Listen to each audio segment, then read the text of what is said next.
Realmente é uma situação muito maluca, né? E assim, eu vejo aqui, eu estou acompanhando aqui o comentário dos nossos espectadores aqui, eu respeito a opinião do pessoal, mas eu faço sempre aquele apelo para a gente não separar as coisas, como o Lineker falou, como se fossem dois times, esse time A contra o time B, as coisas não são desse jeito, né?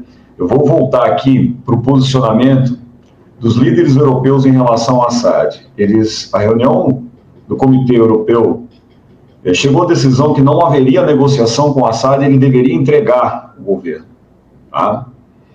E o que acontece? Ao mesmo tempo, já no governo Donald Trump, primeiro mandato, né, o começo do mandato do Donald Trump, ele se posicionou basicamente sem muitas questões com relação à Síria. Ele viu o conflito sírio como um problema que poderia respingar em outros lugares. E ele passou a tratar o conflito sírio, inclusive sob críticas do próprio Pentágono, como sendo um adendo de mais um conflito no Oriente Médio. Naquele momento, os Estados Unidos estavam mais preocupados com o que estava acontecendo no Afeganistão, no Iraque, que estava eclodindo uma revolução também muito mais violenta, onde ali havia muitos mais interesses, né? E para ele a Síria basicamente era um cachorro morto. Tá? Nesse mesmo momento, os líderes europeus eles tiveram que fizeram críticas ao Benjamin Netanyahu, que foi a público e fez uma declaração oficial de que ele pedia a intervenção russa na Síria para tentar estabilizar o conflito, de certa forma, paralisar o conflito, né?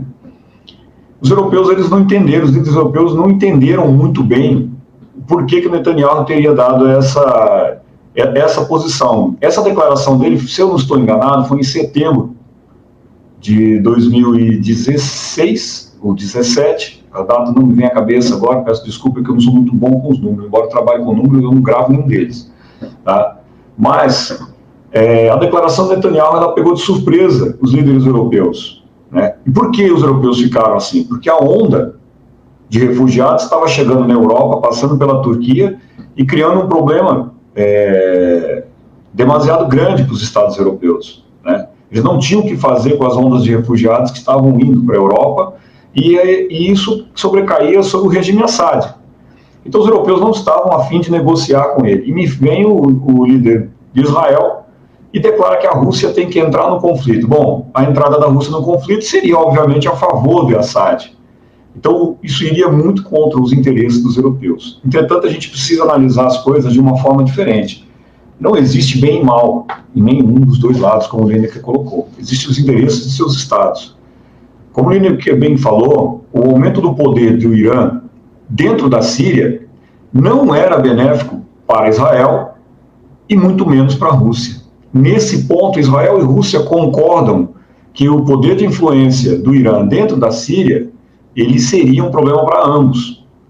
Tá? Qual é o papel de Israel e como isso se desenvolve? Israel deixou bem claro que atacaria todo e qualquer sistema de arma cedido pelo Irã, e nesse momento eu quero aqui fazer talvez as pessoas não saibam disso, mas nesse momento uma agência, deixa eu ver qual foi a agência que fez essa, se não me engano foi o Washington Post, chegou a noticiar uma ajuda militar de cerca de 9 bilhões de dólares que o Irã já tinha dado ao Estado sírio. Né? Qual era o temor de Israel?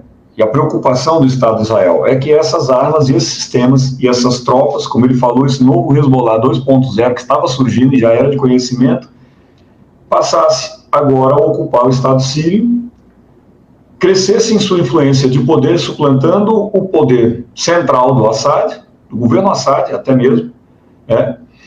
E que esse poder agora estaria ali na sua fronteira. Tá? O lado russo também tinha como interesse a manutenção do governo Assad, por ele ser um governo aliado russo, né? Eles têm conflitos em muitas situações, nós tivemos muitas declarações do próprio Vladimir Putin dizendo que Assad teria que negociar, então isso era um impeditivo muito grande para o Bashar al-Assad, que se posicionou que não negociaria, não havia negociação, Nesse ponto eu também concordo que o interesse era a derrubada total do regime, então ele não teria outra forma de se manter, né, ali.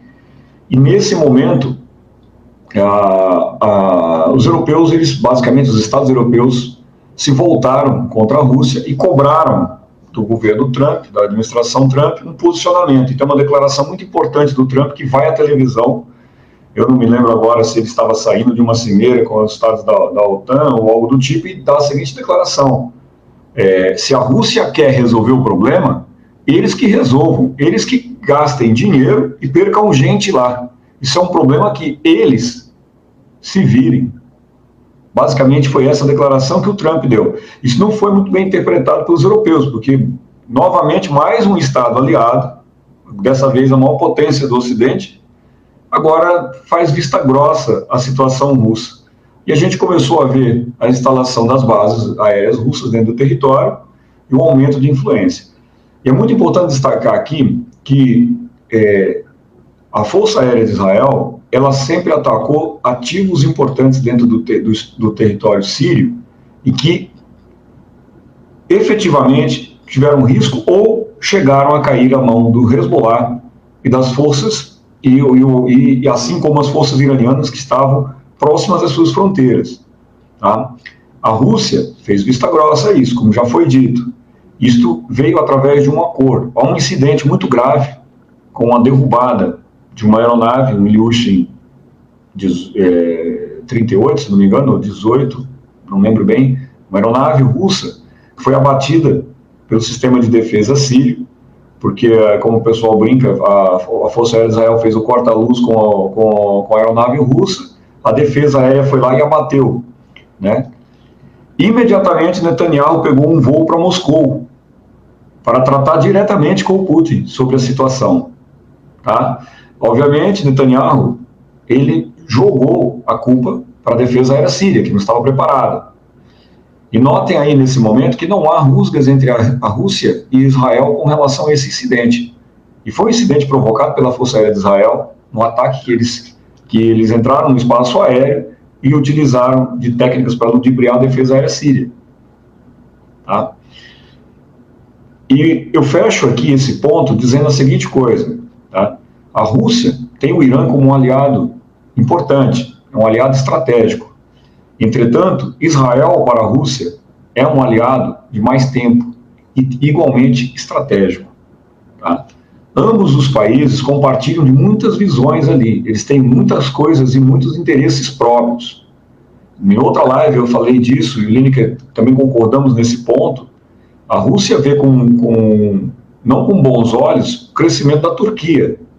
A Turquia ameaça a influência russa na Ásia Central, né? Há inclusive um movimento do panturquismo que contempla a tomada de território de dentro da Rússia, até próximo à Sibéria, devido ao fato dos povos terem uma origem comum, origem mongol, e a Rússia enxerga isso como um problema. Ao mesmo tempo, Israel enxerga este mesmo problema com a Turquia. Tá? Então, em muitos casos, os países colaboram ali. Então, as pessoas precisam tirar um pouco esse véu da cara de achar que, assim, olha, não está comigo, está contra mim. Não funciona assim. A geopolítica mundial não trabalha desta forma. E esta é uma visão muito de jogo de dama. Você tem as peças de um lado do tabuleiro e as peças do outro. O jogo ali, ele é bem diferente do que aparenta. Tá? É um conflito de interesses. A hora que o seu aliado começa a ter uma influência maior do que você, ele vai ser podado, tá? Nem que para isso eu tenha que preparar o meu adversário para que ele exerça esta função ali. Então, isso ocorre constantemente e ainda continua a acontecer, esse tipo de eventos na Síria. A guerra da Síria não acabou. Ainda há influência russa lá dentro, há interesses russos que vão contra os interesses de Israel, vão contra os interesses sírios, muitas vezes compartilham esses interesses e ainda continua ocorrendo. Passa a bola aí, comandante.